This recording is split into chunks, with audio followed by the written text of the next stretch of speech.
एक लंबे समय पहले एक गांव में रमेश और धीरज नामक बाप बेटे रहते थे। रमेश का एक छोटा चाबी बनाने का दुकान था। धीरज भी छोटी उम्र से अपने पिताजी के साथ रह के चाबी बनाना सीख के उनके साथ बनाता था। एक दिन धीरज और उनके पिताजी अपने दुकान में काम कर रहे थे जब एक आदमी आता है। मेरे घर का चाबी खो गया, मेरे साथ आके ताला खोलोगे?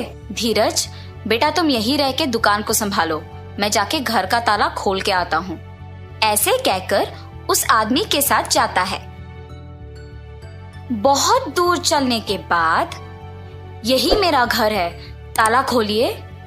उसी गांव में पले पड़ने के कारण रमेश को उस गांव में रहने वाले सारों के घर अच्छे से पता था। उस आदमी के दिखाए हुए घर रमेश के पहचान के वालों का होने पर वो सोच में पड़ जाता है। बाबू, जो चाबियां मेरे पास अभी है उनसे इस ताला को खोल नहीं पाऊंगा। दूसरे चाबियों का गुच्छा घर के पास है, जाके ले आते हैं।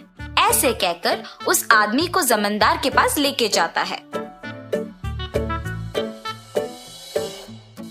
प्रभु, ये आदमी चाबी खोने का बहाना बना के मेरे पास आया है और मुझे कोई दूसरे आदमी का घर दिखा के खोलने के लिए कहा, इसीलिए मैं इसको आपके पास ले आया।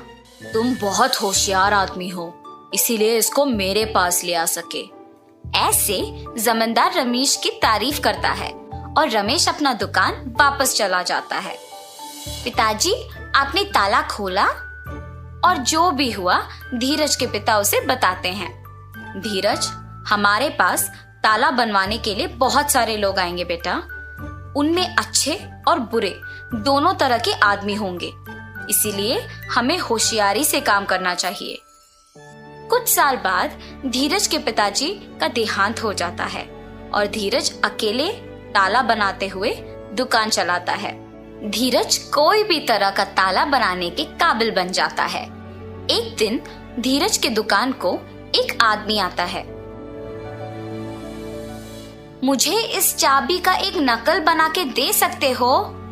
जी हाँ, बिल्कुल, पर नई चाबी के लिए 500 रुपए लगेंगे। ठीक है, बना के दो। और धीरज वो नकली चाबी बना के देता है और गोपाल पैसे देके वहां से चला जाता है। अगले दिन भी गोपाल धीरज के पास एक और चाबी लेके उसी की तरह एक नया वाला बनाने के लिए कहता है। ऐसे हर रोज गोपाल एक एक चाबी लाके उसका नकल बनाने के लिए धीरज को पैसे देता था। वैसे एक दिन जब गोपाल नया चाबी बनवाने धीरज के दुकान पर आता है, आप हर रोज नई चाबियां बनवाते हो, इतने सारे नकली चाबियों का आप करते क्या हो? चाबियों को खोने का डर से मैं इन्हें ऐसे बनवाते रहता हूँ। ये कहकर चाबी लेके वहां से चला जाता है। एक दिन जमींदार के पास उनके कुछ प्रजा आते हैं। प्रभु, अलमारी का ताला वैसे का वैसा ही है, मगर उसके अंदर का सोना और पैसे गायब हो गए। जी प्रभु, हमारे घरों में भी वही हुआ है। ये सब जमींदार से कह के दुखी होते हैं। तुम्हारे जेवर और पैसे किसने लिए, इसका मैं पता लगाता हूँ। आप लोग मुझ पे भरोसा करके घर वापस जाओ। जमींदार के बातों का यकीन मानकर प्रजा वापस घर जाती है। सैनिकों, तुम लोग भी इनके पीछे पीछे जाओ। थोड़े दिन इन सब पे नजर रखो, किसी दिन तो वो चोर पकड़ा जाएगा। जी प्रभु। सैनिकों ने जमींदार का कहा किया और सब पे नजर रखे रहे। उन्होंने ये देखा कि सारे लोगों के पास एक ही आदमी काम करता था। हम सबको इस आदमी पे अच्छे से नजर रखना होगा। सही कहा तुमने, सबके पास एक ही आदमी काम कर रहा है। इसको खोए हुए जेवर और पैसों के बारे में जरूर कुछ पता होगा। एक दिन ऐसे ही वो आदमी एक और नकली चाबी बनवाने धीरज के दुकान को जाता है और उसके पीछे ही जमींदार के सैनिक भी जाते हैं। इसका नकली चाबी बना के दोगे? ठीक है, थोड़ी देर इंतजार कीजिए, बना के देता हूँ। धीरज चाबी को बनाते हुए सोच में पड़ जाता है। मुझे इस आदमी पे शक है, पर इसके वजह से मुझे बहुत पैसे मिल रहे हैं। वो इन चाबियों के साथ कुछ भी करे, मुझे क्या। और नकली चाबी बना के उसे देता है। गोपाल उसे पैसे देकर वहां से चला जाता है।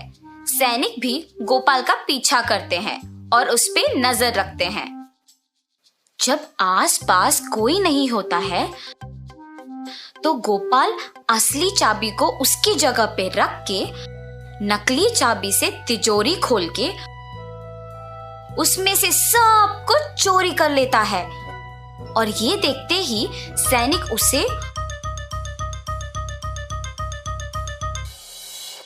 और नकली चाबियां बनाने के लिए धीरज को जमींदार के पास ले जाते हैं। धीरज, क्या तुमने गोपाल के लिए नकली चाबियां बनाई? जी प्रभु, मैंने गोपाल के लिए बहुत सारी नकली चाबियां बनाई। और तुमने क्या एक बार भी उसकी नीयत के बारे में नहीं सोचा? मुझे माफ कर दीजिए प्रभु, मैंने सिर्फ पैसों के बारे में सोचा है। पैसों की आशा में मैंने गोपाल पे आए हुए शक को भी नजरअंदाज कर दिया। अगर मैं तभी जमींदार को ये बात बता दिया होता तो अब मुझे ये स्थिति नहीं आती। ऐसे सोचकर दुखी होता है। गोपाल, जिस घर में काम करते हो उसी घर में चोरी करने पर शर्म नहीं आई? मुझे माफ कर दीजिए प्रभु, मुझे मेरी गलती का एहसास हुआ है। आइंदा ऐसे कभी नहीं होगा। धीरज और गोपाल को उनकी गलतियों का एहसास होने पर जमींदार उन्हें माफ कर देता है। ठीक है, अब से तुम दोनों ईमानदारी से काम करोगे। जी प्रभु, अब से मैं पैसों की आशा के लिए गलत रास्ता नहीं पकड़ूंगा और अपना काम इज्जत से करूंगा। अब से मैं किसी को भी धोखा नहीं दूंगा और ईमानदारी से काम करूंगा। ऐसे धीरज और गोपाल अपने अपने काम इज्जत और ईमानदारी से करते हुए खुश रहते हैं। तो इस कहानी का नैतिक क्या है बच्चों? किसी को गलती करते हुए देखना उतना ही गलत है जितना खुद गलती करना होता है। इसीलिए इज्जत और ईमानदारी से काम करो।